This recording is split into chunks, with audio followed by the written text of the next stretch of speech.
Emisiune sponsorizată de Star Internațional, Arta de a trăi sănătos.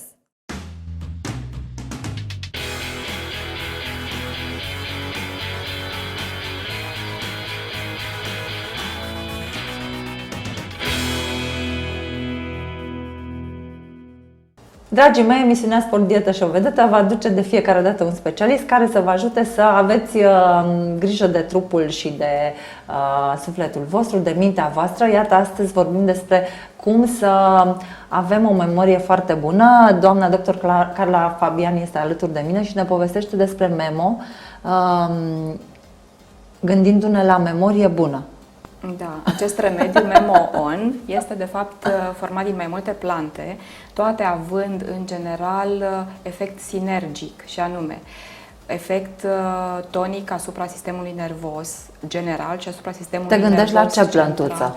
De exemplu, una dintre plante este Brahmi sau Bacopa moniei, e o plantă bine cunoscută în India pentru efectele tonice asupra sistemului nervos, pentru efectul antidepresiv și antianxios pe care îl are. Deci, pe lângă faptul că noi avem o memorie bună, memoria noastră fiind o funcție a creierului nostru, în momentul în care creierul funcționează corespunzător pentru că este hrănit cu plante specifice pentru el, da? Pentru că avem o alimentație specifică pentru trup, alimentație specifică pentru diverse părți ale lui. Există plante cu efect tonic cerebral, ele hrănesc creierul. În momentul în care creierul este hrănit corespunzător cu ceea ce are nevoie, el funcționează foarte bine. În momentul Iar această plântuță asta face? Da. Ea împreună cu altele, cum ar fi, de exemplu, Shankpushpi, care tot așa este celebră în India pentru efectele asupra stimulării memoriei. Se spune că absolut orice elev corigent la școală, dacă ia această plantă, poate să-și îmbunătățească foarte mult performanțele intelectuale.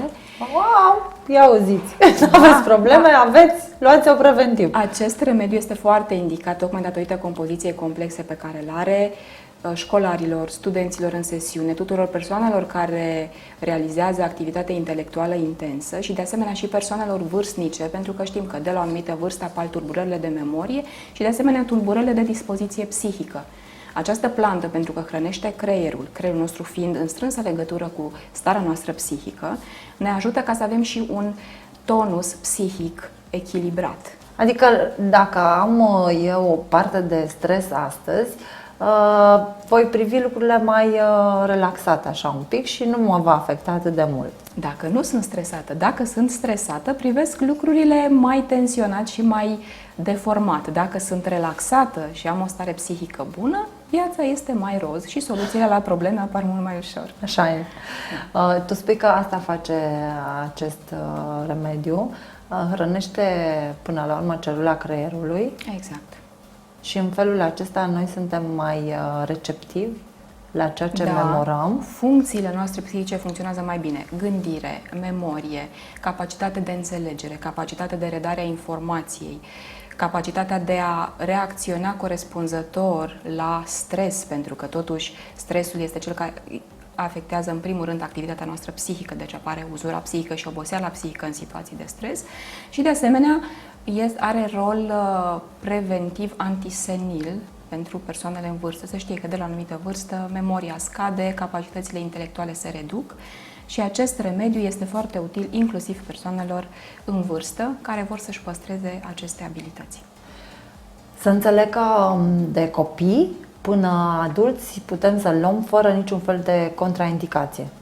Da, singura contraindicație sau, mă rog, rezervă de administrare este ora. El fiind un tonic cerebral și un stimulant, nu este indicat să fie administrat după ora 17, în situația în care nu ne propunem să avem o activitate intelectuală intensă până mai târziu în noapte. În situația în care vrem să ne odihnim la ore optime pentru sistemul nervos, adică de la 22-30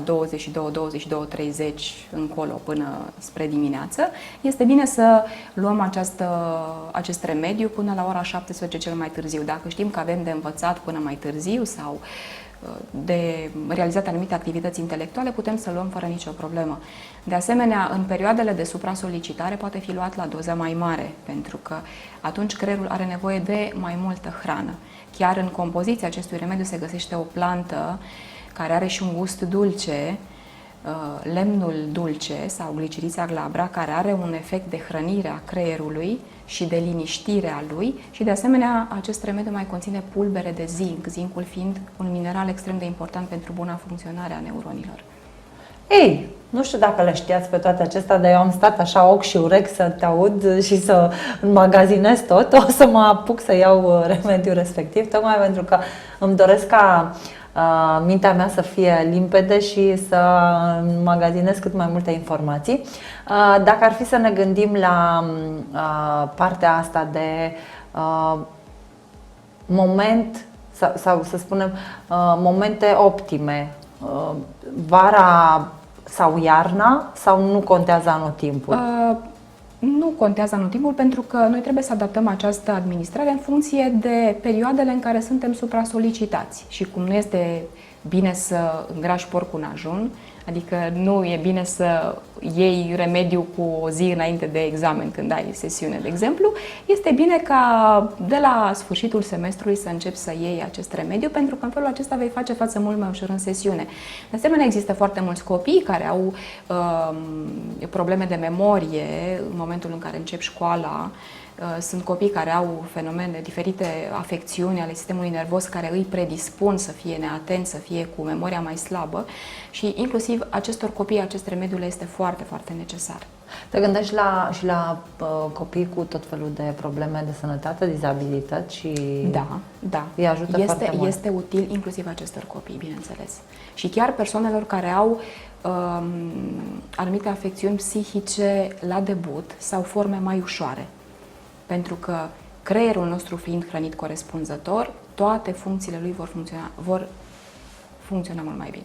Este un lucru pe care cred că l-ați reținut, pentru că, bineînțeles, veți lua Memo Plus și sigur veți ține minte ce am povestit.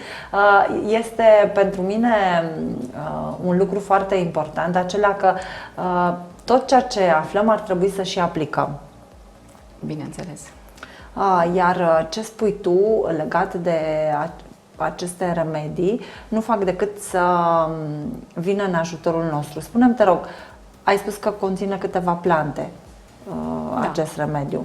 Aceste plante sunt Brahmi sau Bacopa monieri, Shankpushpi sau Celastus paniculatus, Jotismati, Amalaki, care este un complex de vitamine, în special vitamina C, care este de asemenea foarte importantă pentru buna funcționare a creierului, lemnul dulce pe care l-am pomenit și pulberea de zinc. Deci asta este compoziția acestui remediu. Îți mulțumim tare mult pentru informațiile pe care ni le-ai dat. Să știi că Amalaki există și în alimentație, se folosește, așa-i? Da, este un foarte bun tonic digestiv. Amalaki împreună cu alte două surori ale ei, Haritaki și Bibitaki, sunt nelipsite din fitoterapia indiană, sunt nelipsite în orice casă de indian care vrea să se trateze sănătos. Sunt un fel de ciupercuțe, așa, nu? Amalaki? Nu, ele sunt fructe. Amalaki? Da? Da.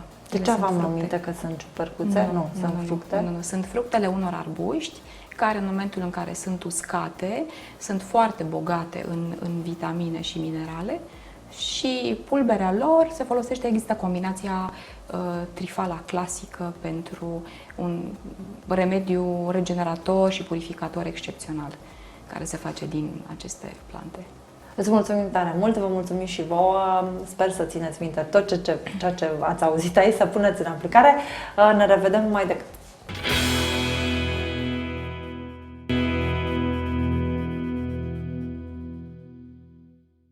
Emisiune sponsorizată de Star Internațional, Arta de a trăi sănătos.